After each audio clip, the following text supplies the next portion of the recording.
You are now watching Zach Lesage, the best place to learn about competitive Pokemon TCG. Let's get it! Yo, how's it going, peeps? Welcome back to the channel. Zach Lesage here. Today we're going to be covering over the best decks in our Brilliant Stars format, and right now we had a lot of results over the past week. We saw Salt Lake City Regional Championships win. Gengar VMAX won the event with Arceus VSTAR, with Drew Kennett taking it all. Is this going to affect the metagame? I mean, a lot of things have changed. Mew did not make top 8 at Salt Lake City, which is kind of surprising to a lot of people. And Gengar took 4 out of the top 8 spots. So there's going to be a lot of changes, and some might be more different than others. Either way, we're going to be covering it today and tomorrow. It's a 2-part video on the best decks.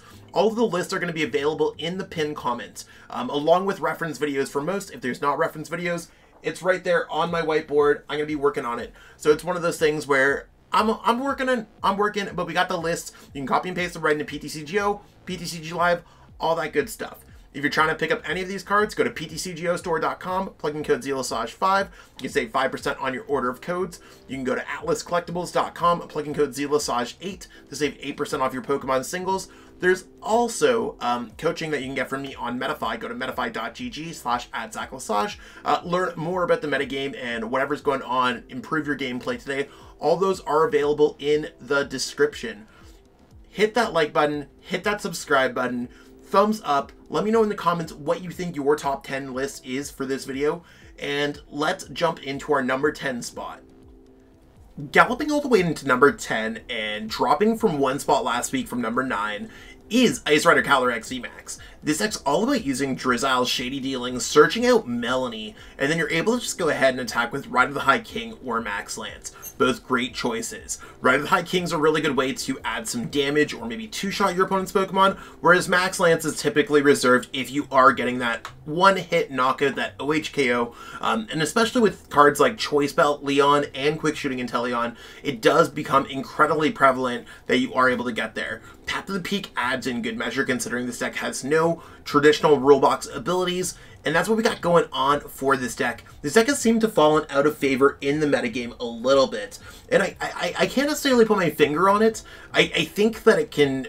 Players are just kind of more interested in Arceus decks, where this deck might not have a perfect matchup against a lot of decks. Like, this deck is a middle-of-the-road deck, and I do want to, clearly state that.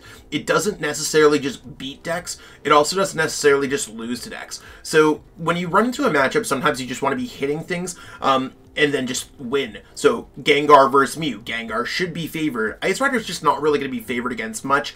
So if you want to just always be in the fight, Ice Rider's probably a fair deck. Beyond that, I do think that this deck's probably going to slip out of the metagame, as we saw some interesting decks from Salt Lake City. It does seem like it is a top 10 deck to me, 100%. So maybe it's not going to slip out of the top 10, but it does seem appropriately placed for now. Just a lot of players aren't playing it. Causing fear and panic at number 9 and not making last week's list is Arceus VSTAR with Gengar VMAX. Now, this is the deck that just won Salt Lake City Regionals, and I don't think it's the exact deck list. I don't believe that Drew Kennett, the regional champion of Salt Lake, has put out their list online yet. The strategy of this deck is kind of like any other Arceus VSTAR deck. You're going to be accelerating energies with either of the Trinity attacks, whether it's Trinity Charge, Trinity Nova, Double Turbo Energy, and in this case we're going to be powering up either Arceus and or Gengar VMAX. You got Bibarel as a way to kind of draw cards. Gengar is this gigantic attacker that can kind of cut through decks or has a large amount of HP, that OHKO potential with either Fear and Panic or G-Max, Swallow Up, or anything else like that. There's a couple tricks in this deck. I know that Drew did have that Hyper Potion. We have seen that in the Arceus Duraludon decks before, so you could go Double Turbo Energy, Heal. There is Path to the Peak. There is Clap Stadium.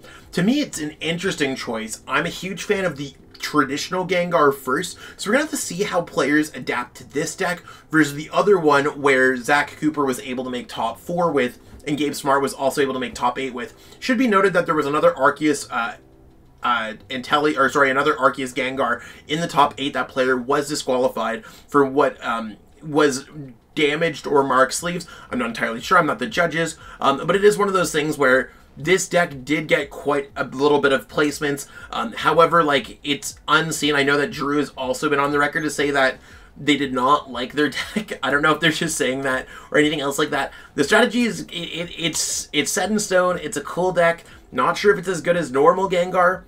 Not sure if it's, you know what I'm saying? There's a lot of things that we need to test with this. I wouldn't be surprised to see if this deck took off a little bit, especially going into Liverpool regionals. Just because everyone wants to copy the regional champion. I guess I should put that in there. Everyone wants to, like, feel like that regional champion. You see when a deck spikes up, like when Natalie was able to win Brisbane regionals, Mew, that exact list spiked up. This list is likely going to spike up, so I think number 9's a little low for it now, but it did enter the board at number 9. Skyscrapering into the competition at number 8, and also number 8 last week, is Arceus VSTAR with Duraludon VMAX. Now, this deck was able to win the Full Grip Games event with Riley Holbert taking it down. And the deck has kind of been slowly falling off the metagame. It was like the number 2 deck, number 3 deck, and now I think other players are just really liking Arceus decks, other Arceus builds in general. The strategy of this deck is trying to accelerate energies with Arceus V-Star onto the Duraludon VMAX. There's a 2-3 line because we do play a Single Strike Mustard. You can use Single Strike Mustard in order to summon Duraludon VMAX, and with Arceus' Starbirth ability, you can kind of use Ultra Ball and basically get your hand down to 0 to meet the requirements of the Single Strike style Mustard. This is a heavy heal build, something that Riley did not play. They went for a Collapse Stadium build. I do like the Crystal Cave and Hyper Potion as we saw in the Arceus Gengar deck with the Crystal Cave and the Big Charm. So it's really like a tanky version, more like a traditional Duraludon VMAX deck would be. However, it's one of those things where a lot of players just aren't playing this build, or they're just not playing Arceus Duraludon. For me, I think that this deck's going to eventually like drop down the ladder. I think players might want to be playing other decks that might have top 16, Salt Lake City, or even we see other players like Charlie Lockyer. We're playing Sandaconda Arceus. I think players are going to want to experiment with other experimental Arceus V-Star builds. So as we kind of go down the list, it's likely just going to be one of those cases where Duraludon VMAX, it's going to stop at somewhere. This deck might be a top 10 deck. It does feel like a top 10 deck, but it might fall into the abyss that is the top 20 decks. And once you get there, you're just not really seeing enough play. It's kind of like the world of forgotten toys. So I think this deck's going to see a lot less play, especially with not really a great result at Salt Lake City Regionals. Fleet-footing all the way to number 8 and not making the entire top 20 list last week is Suicune V with Ludicolo. Now, this deck, getting the same 230 CP as Arceus Duraludon, so they're both tied at number 8, was the deck that came second at Salt Lake City Regionals. So it got a large boost of points from Finn Lynch, one of my really good friends, who piloted this deck expertly. The whole strategy of the deck is to use Suicune V's attack Blizzard Rondo, build up a big bench. Your opponent has a big bench. You can even build up your opponent's bench with Echoing Horn. Then use Ludicolo to increase the damage output with Enthusiastic Dance. I think that's really where it's at. You have the Shady Dealings, Inteleon, and Drizzle to kind of search things out, Melanie to accelerate energies, and Cross Switchers to be very vicious against your opponent's attacks. This deck does seem to do pretty well against Inteleon-based build, or the Arceus-based builds. Does pretty well against Mew. Finn knows exactly what they're doing when it comes to Suicune decks. And they've been playing Suicune decks basically since this deck has come out in Evolving Skies. So it's no surprise here. It just depends if the rest of the metagame can really take on to Suicune. Because Suicune does lose to Jolteon. Suicune will lose just other random decks. However, it does seem more well-positioned than we thought. So I would expect this deck to spike up a little bit. Maybe into the top 5, but like otherwise I do think it's probably appropriately placed at number 8 once things settle. To me, this has always been like a top 10 deck. Or maybe like a lower top 10 deck. It just spikes, and then it always falls right off to other Suicune builds. So right now, well taught, give it a try. I definitely plan on covering this one this week on the channel. Sneaking into number 6 and dropping from number 4 last Friday is going to be Dark Toolbox. Now, Dark Toolbox is a deck that was like really played at the beginning of the format, but now not so much. The strategy of this deck is to offer up single prize card Pokemon such as Galarian Weezing and Hoopa kind of doing some chip damage, maybe slowing your opponent down, maybe even offering up a Sabo or even the cast form. There's a lot of things that you want to do. You want to sacrifice Pokemon so that your Galarian Moltres does more damage in the mid to late game. You can use Malevolent Charge, send it up there, knock things out. Of course it is dark, so it's good against Mew decks. You also have chip damage that you could be doing with Quick Shooting and damage with Galarian Wheezing and Hoopa. You could build up damage with the Sableye V. Overall, this is a pretty experimental build with techs like Zapdos V that's helpful against Arceus and Gengar. And I mean, there's a lot of things going on here. Like, the supporter line is less than traditional, but that's what's going to happen when, like, you have... Like, this is what my personal list is going to be right now. And I talked a lot with Mo Ideas with this deck. They actually just made top 16 at the Salt Lake City Regional Championship. So it's one of those things where I'm just kind of waiting to see where this deck settles. I do think that it's probably appropriately placed with the lower half of the top 10 decks. I don't necessarily see this deck spiking up. If anything, I could see this deck falling off a little bit just with how successful Arceus decks have been in the format. They just seem to be beating this deck due to their large amount of HP and low prize offering. So this deck to me seems like it might slip down a little bit, but otherwise seems appropriately placed in the metagame. Zapping its way to number 5, and number 5 last week is going to be Jolteon VMAX. Now, Jolteon VMAX is all about its Max Thunder Rumble attack. So Max Thunder Rumble does 100 damage to the active and 100 damage to the bench, and you get the bench damage effect off by having damage on one of their bench Pokemon. You get that with Quick Shooting or Galarian Zigzagoon. Now, in a lot of cases, it's one of those things where getting that damage is important, but we also got to watch out for Manaphy. That's one of the things that's been holding this deck back, or at least it was, until this deck was able to win the Metaphy Regional Championships that I was able to run about a week ago. So Jolteon VMAX are really changing out how the metagame is going to run overall. Thing that I've added into this deck is a Tool Scrapper. I think a lot of decks should be running them, because 2 out of the top 8 decks at Salt Lake City, the Gengar decks, were running Tool Jammer. So when decks are running Tool Jammer, you definitely want to have a way around so you could use your Elemental Badge in order to do things. So this deck's also just going to be using like the Shady Dealings engine to kind of search whatever you want out. You got Path to the Peak. It's kind of like a disruption spread deck, which does make it difficult to play. And it does have relatively low HP. So, like, I do think Jolteon probably appropriately placed at number 5. Like, quite legitimately, I think this is a number 5 deck if I ever saw one in this format. It's not the best. It's not the worst. It kind of is middle of the road.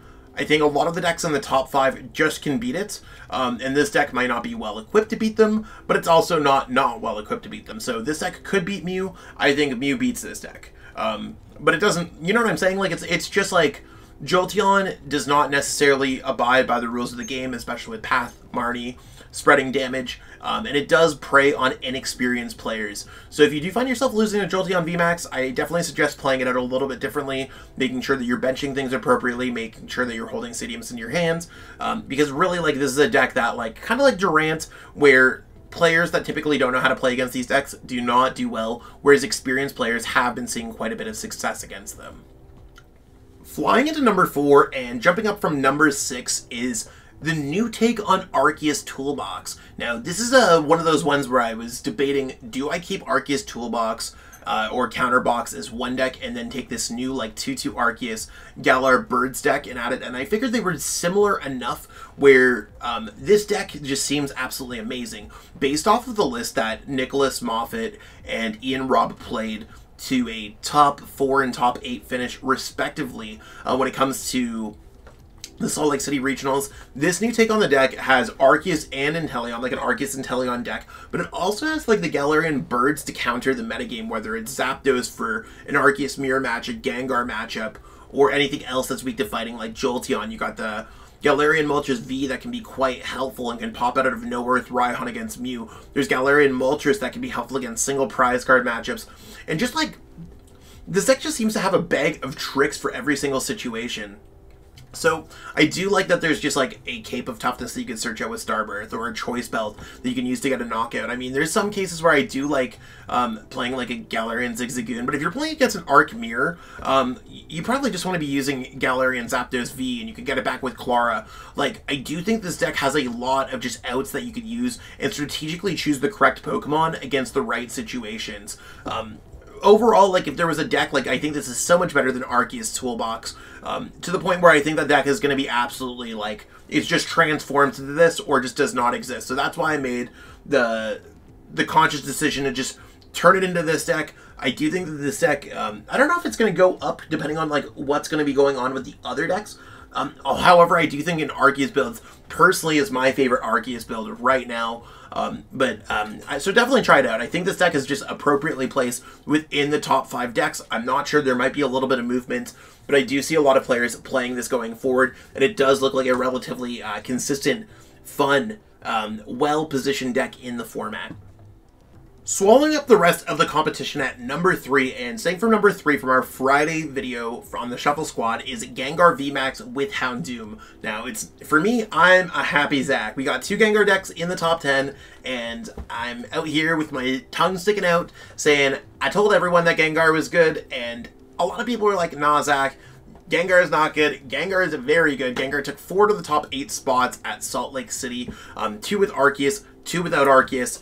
And here we go. This is my personal favorite build of the deck. The goal is to use just straight up Gengar. This deck should absolutely rip Mew to shreds with 4 Path to the Peak and 4 Gengar Vs and Battle VIP Pass. And then when your opponent has V Pokemon down, you can hit them with a Fear and Panic, depending on how much damage you're going to be doing with Single Strike Energy and how much damage you're going to be doing with their V Pokemon out, and of course GMAX Swallow Up can pretty much OHKO anything in the game.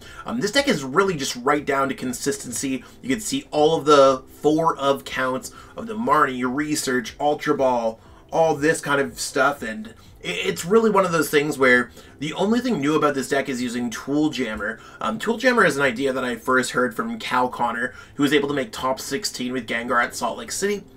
Basically, it replaces Choice Belt in this deck, because in other matchups, you could just shut off Big Charm when it comes to Arceus VSTAR decks. You could shut off the Elemental Badge when it comes to Jolteon, Big Charm when it comes to Duraludon. You could just shut off so many important tools that it just ended up working out the same. So what's the point of doing 30 more damage when it's a Big Charm attached anyways? And that was kind of the premise. So I do like the Tool Jammer tech here, and it does boost the damage matchups, especially when it comes down to just things like Jolteon and stuff like that, that are reliant on Pokemon tools more than you might think. I think Gengar VMAX is just like, I don't think it's going to spike up because the top 2 are pretty much locked in, but I do think that this is going to get more meta share, which is going to be exciting. So to me, I think this is definitely the 3rd best deck in the format.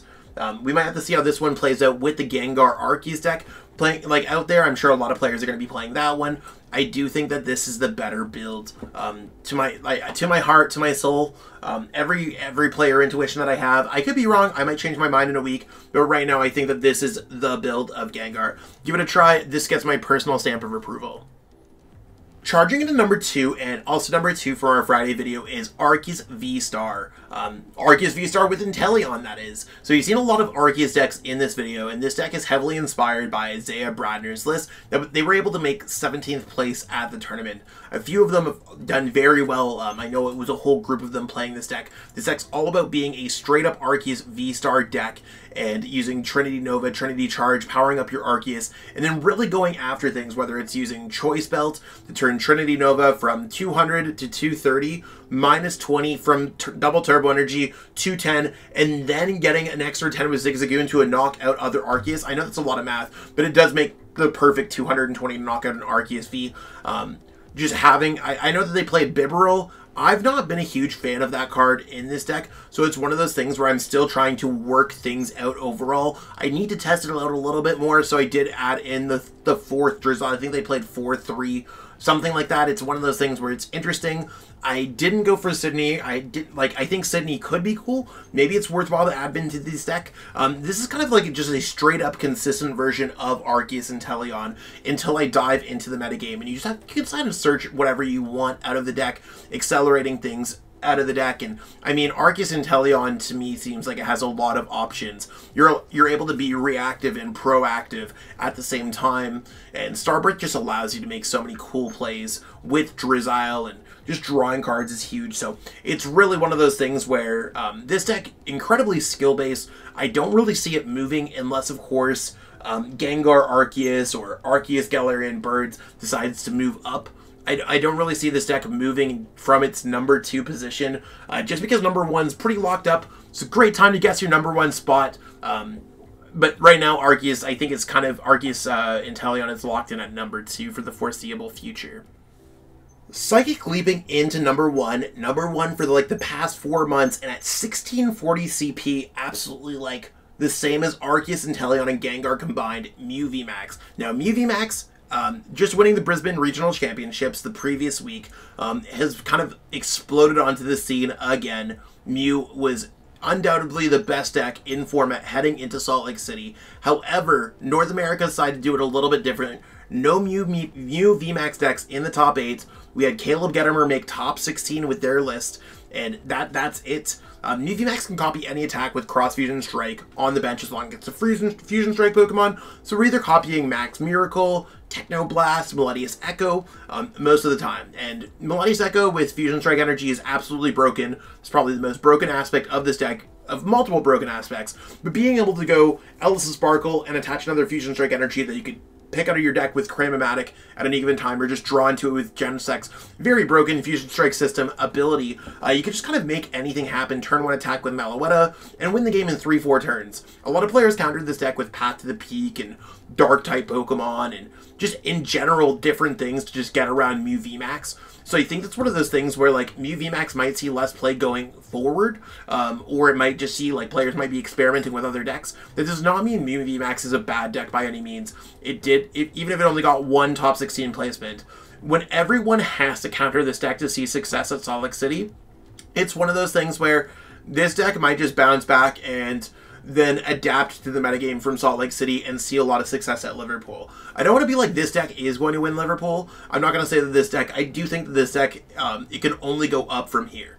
And that's really my thought process. It saw its all-time low. 1640 is not what it had. The previous week, I think it had 2,500.